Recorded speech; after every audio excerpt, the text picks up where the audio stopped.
The Grammy chief Harvey Mason Jr. talks about like the process, snubs, and all that other cubanos. In response to a lot So, of brouhaha about the yes, Grammy selection process nominations, which, to be like fast, every year it is kind of contentious because artists feel like they got yes. snubbed or whatever. But in years recently, it's been put under an extra microscope, and some very valid problems have been shown. Also, why the fuck is there a progressive R&B category? But anyways, we have other videos about that.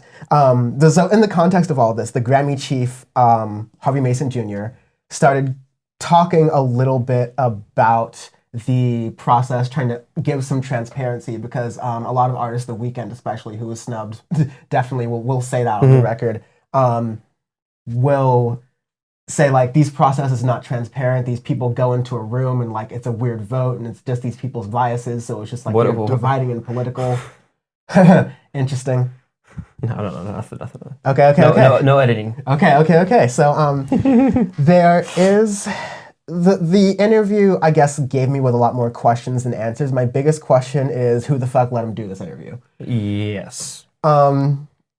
Do you want to like start with the whomper, or like do we want to like go through some of the highlight? Go for some of it before you piss me off. Okay. So this is an interview in Variety that Jem Aswad did. So great job to them. Yeah. But in responding to the nominations and how like he feels about them, he says, overall, I feel really good. I especially think in the quote unquote big four categories. I think voters had a wide variety of people they liked this year. It's always very interesting year to year to see what the trends there are. So we think there's a lot of excellent music, and we think it provides us with a platform to have a great award show. That's an extremely corporate answer. To me. It's like at the end of the day, you want to have a great award show, and like it's like the Whole Foods CEO sitting there saying, going on about capitalism and socialism, trying to explain what socialism is, and totally missing the mark. But that's a different conversation. That's Power Report, baby. That's a Power Report for there. Yes. Save that. We should talk about that for sure. But yes. Anyways, there is also this thing where just remember these points because he's saying that. Voters had a wide variety of people they liked. It's interesting to see what the trends are. It's very just kind of like blank statements. It doesn't matter. What the trends are. I mean, like, oftentimes the best stuff is the stuff that subvert the trends. Like Billie Eilish, like, subverts the trends. And, like, yeah, she's getting some recognition. Who gives a fuck about trends? That's some of the best music. Stuff. That's why we have this podcast, because we don't give a fuck about trends. We listen to shit that is weird and out there and stuff we hate, stuff we love. And we get in there and we do this damn stupid show because we like it. Okay, Sean Uger, that's only the first quote. Uger. I know, it's going to boil over. Okay. I might have one bleep. So, I'll grant us a little bit, okay? I have to say, so this is, again, interviewer talking from Variety. I have to say I've never seen an album get completely shut out of the nominations that was anywhere near as big, both commercially and critically, as The Weeknd's After Hours. How does that happen? The answer being...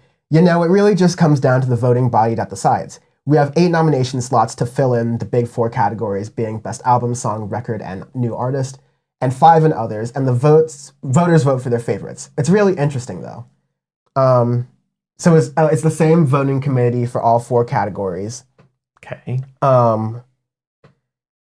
But basically the committee is about, like, 20 years or so. They, like, look at revising it, but... let me see. In response to a question about, basically, let me read it. It says, I can understand how he could have been shut out of a genre category. The pop committee said that he's R&B, and the R&B committee could have said he's pop. But this is unprecedented. Does it put the nominating process into question? Are there plans to revise it? Mm-hmm. We look at it every year and make tweaks and revisions to the process. This is now the answer. We did it this year, last year, we'll do it next year, and I don't think this calls into question, honestly. This process is there, so we continue to monitor excellence. I was in the core room this year, which decides the big 4, and I observed, and the people that were in it are music professionals. They are excellent at top of their craft in songwriting and producing, and there are a lot of artists. Remember more on that later. They were critically listening to every song that came across their desks, or virtual desks. More on that later. So I don't think that it shows a flaw in the process.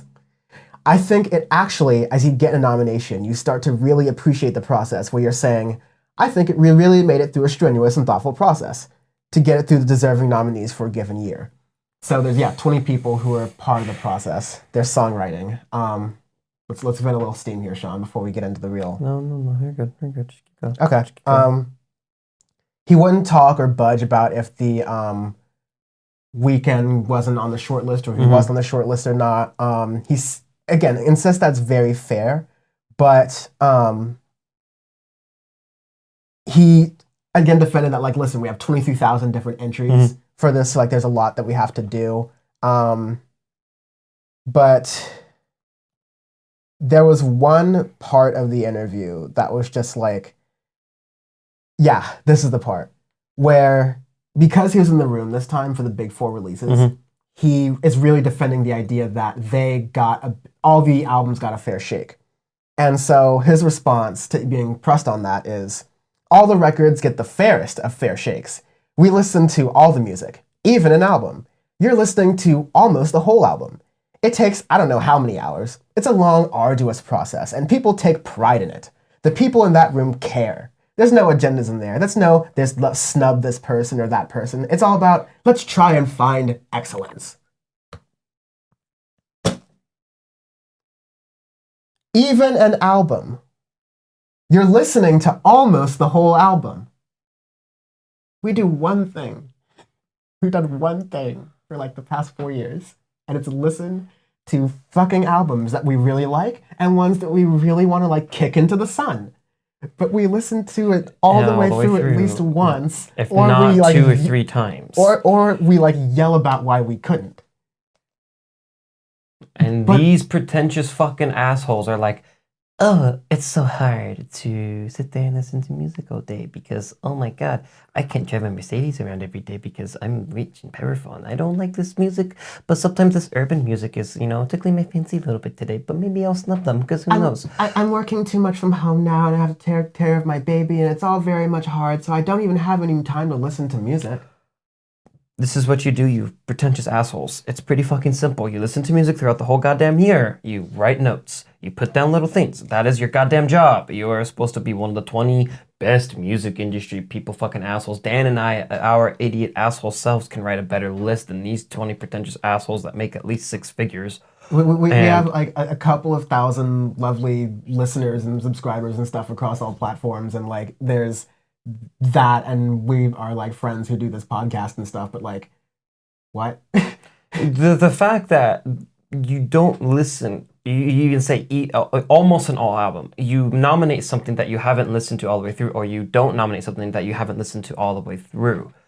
That is horrendous, and you should all be fucking fired immediately, and you should just burn that shit to the ground and restart and make a new list. Everything we do on the Audioface Awards, if we've nominated it, if we are like putting it on there as an award, we thoroughly know the fucker. We understand it. We've listened to it. And actually, if it gets to the award show, you're getting to like 4, 5, 6, 8 listens of an album. Or if it's me, 15, 20 listens because I'm crazy. Yeah, like that's insane, because like we also have to narrow down. Like we don't have set numbers and we're like playing with it because it's an ongoing thing. We can do that, but like they're so fucking inept on this. It's just kind of shocking but like it's also not. But yeah, again, the most shocking thing about this was the fact that they were allowed to do this. He was allowed to do this interview. They said, yep, this is good. The press people said, yep, this is good. Great defense.